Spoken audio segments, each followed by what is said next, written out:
خیبر Torkham border پر Pakistan custom health care حکام نے افغانستان حکام کو کورونا وائرس سے بچاؤ کے لیے 7 کنٹینر ادویات اور دیگر سامان افغان حکام کے حوالے کر دیے۔ سرکاری ذرائع کے مطابق تقریب میں چیف کسٹم کلیکٹر فضیلت مآب جناب Asif Mahmood Jah, custom collector appraisement Saleem Khan, collector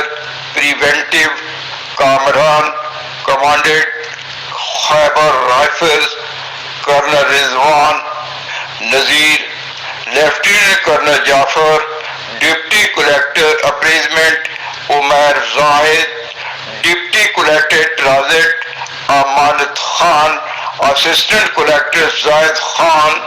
N L C colonel retire Sattar Khan, security forces کے major Sami, Torkham transport union کے صدر جناب حاجی عظیم اللہ شنواری اور دیگر حکام بھی موقع پر موجود تھے۔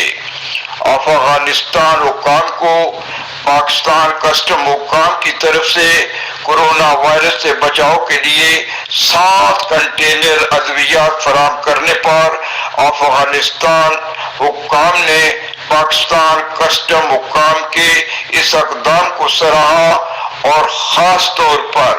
انہوں نے چیف کلیکٹر کسٹم فضیلت مآب ڈاکٹر آصف محمود جاہ کی سماجیات کے میدان میں کامرانیوں کے لیے دعا کی۔ ڈاکٹر کیوان قدر خاں کے ساتھ منشا قاضی، حسب منشا، یوٹیوب لاہور۔